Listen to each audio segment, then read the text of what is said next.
وہ برتن دھونے کی بجائے نئے برتن نکال کر استعمال کرتے جاتے تھے، اس لیے گھر کی حالت بہت بری ہو چکی تھی۔ دوسری چیز تھی فرنیچر۔ مصنفہ بیان کرتی ہے کہ میرے میاں نے گھر کو پٹیچر فرنیچر کے ساتھ بھرا ہوا تھا۔ پتہ چلا کہ وہاں پر ایک ادارہ ہے جو یتیموں، بیواؤں اور مفلوجوں کی مدد کے لیے بنا ہوا ہے۔ لوگ اپنی استعمال شدہ چیزیں ان کو دے جاتے ہیں اور وہ بیچ کر ان لوگوں کی مدد کرتے ہیں۔ تو میرے میاں نے خدمت خلق کے جذبے سے وہاں سے چیزیں خرید کر اپنے گھر کو بھرا ہوا تھا۔ تیسری چیز تھی ٹی وی۔ ٹی وی ایسا کہ کوئی بہت ہی پرانے ماڈل کا، اور جب اس کو چلاتے تھے تو اس پہ لہریں سی آتی تھیں، جب تک اس کو 2-3 دھپ یا مکے نہ مارو یا اس پر گرم پانی کی بوتل نہ رکھو، وہ ٹھیک چلنا شروع ہوتا تھا تب تک جب تک اس کا چینل تبدیل نہ کرو، اور جو ہی چینل تبدیل کرو پھر وہی اسی طریقے سے لہریں آنی شروع ہو جاتی تھی جب تک 2-3 مکے نہ لگاؤ۔ یہ چیز تھی گاڑی۔ مصنفہ کہتی ہیں کہ گاڑی بھی کوئی بہت ہی پرانے ماڈل کی تھی، غور سے دیکھنے پہ پتہ چلتا تھا کہ یہ گاڑی ہے، اور جب وہ چلتی تھی تو اس کے ایک ایک پرزے سے طرح طرح کی آوازیں نکلتی تھیں، اور جب وہ رکتی تھی تو دنیا سکون کا سانس لیتی تھی۔ لیکن اس کی سب سے اچھی بات یہ تھی کہ اس پہ میلوں سیریں کیں لیکن وہ کبھی راستے میں خراب نہیں ہوئی۔ اب ہم ان چیزوں کا ذکر کریں گے جن کا تعلق ہوائی کے ساتھ ہے۔ مصنفہ نے جزیرے اوآہو کا ذکر کیا ہے جس کا ساحل انہیں بہت پسند آیا، اور اس کے علاوہ انہوں نے ہنومابے پہ پکنک بھی منائی، اور جس کے بارے میں وہ کہتی ہیں کہ وہ مجھے جگہ اتنی پسند آئی کہ جب بھی ہمیں موقع ملتا تھا ہم وہاں ضرور آتے تھے۔ اس کے بعد ہے سپر مارکیٹ۔ سپر مارکیٹ ایک بہت بڑی مارکیٹ ہے، 10 بازاروں کا مہاگرو سمجھ لیں۔ ساری انارکلی اور مال روڈ کی دکانوں کا سامان تو اس کے ایک کونے میں آ جائے۔ چیز کی 50 قسمیں ہیں، ہر چیز کی بے تحاشا ورائٹی ہے۔ ہر دوسرے قدم پر سیل لکھا ہوا ہے، جگہ جگہ لکھا ہوا ہے نقد نہیں تو ادھار لیجئے۔ سپر مارکیٹ کے بارے میں مصنفہ نے ایک بہت ہی خوبصورت جملہ لکھا ہے۔ مصنفہ لکھتی ہیں کہ سپر مارکیٹ میں جا کر عورتوں کی آنکھیں اور بٹوے کھل جاتے ہیں۔ آنکھیں اس لیے کہ اتنی زیادہ ورائٹی، اور بٹوے اس لیے کہ وہ پیسے نکال کر فوراً شاپنگ شروع کر دیتی ہیں۔ اور سب سے مزے کی بات کہ سپر مارکیٹ کے ساتھ ایک نرسری بھی ہے، یہاں خواتین اپنے بچوں کو چھوڑ کر سکون سے شاپنگ کر سکتی ہیں۔ سپر مارکیٹ کے بعد ہے ایسٹ ویسٹ سینٹر۔ یہ ایک ریسرچ سینٹر ہے، اس میں پوری دنیا سے عالم مدعو کیے جاتے ہیں جو کہ سینئر سکالرز کہلاتے ہیں، جو کہ مرکز کے خرچے پر آتے ہیں۔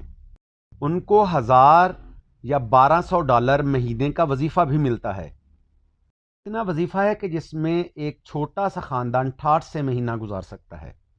10 مہینے یا سال کورس کی میعاد ہوتی ہے، اور اس دوران جو مرضی آئے کیجئے، پڑھیے، لکھیے، تاثرات قلم بند کیجئے، ریسرچ کیجئے۔ اور مصنفہ کہتی ہیں کہ میرے میاں بھی اسی آزادی پر مگن تھے۔ کوئی رپورٹ کرنے والا نہیں ہے، کوئی پابندی نہیں ہے، اور کچھ عالم ریسرچ کر کے کتابیں بھی لکھ جاتے ہیں جس کو یہ ادارہ فخریہ طور پر شائع کرتا ہے۔ ایسٹ ویسٹ سینٹر کے علاوہ ایک جاپانی باغ جس کے بارے میں مصنفہ کہتی ہیں کہ وہ اتنا ایمان شکن تھا کہ میں لائبریری جاتے جاتے اس میں گھس جاتی تھی۔ اس کے علاوہ ہوائی یونیورسٹی کے بارے میں مصنفہ بیان کرتی ہیں کہ پوری دنیا میں علوم سمندر پر جو ریسرچ ہو رہی ہے ان سب میں یہ ہوائی یونیورسٹی سبقت لے گئی ہے، کیونکہ یہاں پر علوم سمندر کے حوالے سے بہت زیادہ ریسرچ ہو رہی ہے۔ اور آخر میں مصنفہ کہتی ہیں کہ پوری دنیا سے آنے والے طلباء کا جو ربط ضبط ہے، جو علم کی پیاس رکھنے والے پوری دنیا سے لوگ یہاں پر جمع ہوتے ہیں، وہ بھی ایک تعلیمی حیثیت سے کم نہیں ہے۔ اس سے پہلے کہ ہم بیگم اختر ریاض الدین کے بارے میں کچھ بات کریں، ایک دفعہ پھر ہم دیکھتے ہیں کہ مصنفہ کہاں سے روانہ ہوئی ہیں۔ مصنفہ کراچی سے روانہ ہوئی ہیں، کہاں رکی ہیں؟ کولکتہ۔ کولکتہ کہاں پہ ہے؟ انڈیا میں۔ کولکتہ سے روانہ ہوئی ہیں ہانگ کانگ۔ ہانگ کانگ کہاں پہ ہے؟ چائنا میں۔ اور چائنا سے ہانگ کانگ سے روانہ ہوئی ہیں ٹوکیو۔ ٹوکیو کہاں پہ ہے؟ جاپان میں۔ اور پھر ٹوکیو سے روانہ ہوئی ہیں اور کہاں اتری ہیں؟ ہونولولو۔ ہونولولو کہاں پہ ہے؟ ہوائی میں۔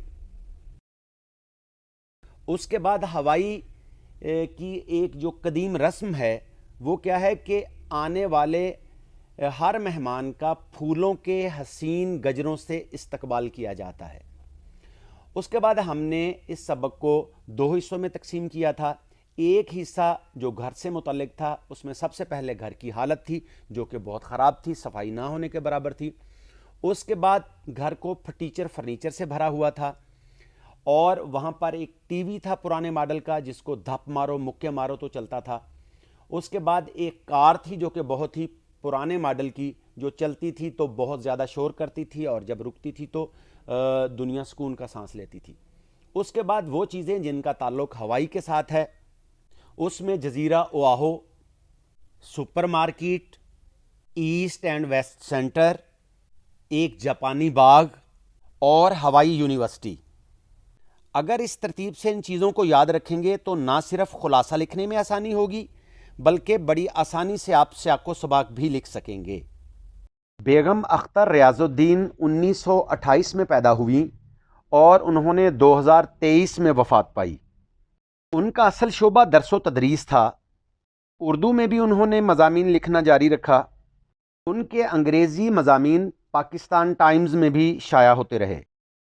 یہ سفرنامہ ہوائی ان کی کتاب دھنک پر قدم سے لیا گیا ہے۔ بیگم اختر ریاض الدین کے شوہر کا نام میاں ریاض الدین احمد تھا، جو کہ پاکستان میں ایک معروف بیوروکریٹ، ماہر تعلیم اور سماجی کارکن تھے۔ یہ آپ دیکھ سکتے ہیں کچھ ریفرنس آپ کے سامنے ہیں، حوالہ جات۔ جب آپ سیاق و سباق کے حوالے سے تشریح کریں گے تو یہ وہاں پر آپ کی ہیلپ کریں گے۔ امید ہے آپ کو ہمارا آج کا لیکچر پسند آیا ہوگا۔ ہمارے چینل کو سبسکرائب کیجئے اور ایک کمنٹ لازمی کیجئے کہ آپ کو ہمارا آج کا لیکچر کیسا لگا۔ انشاءاللہ پھر نئے لیکچر کے ساتھ حاضر ہوں گے۔ اپنا بہت سا خیال رکھیے گا۔ تب تک کے لیے اجازت۔ اللہ حافظ۔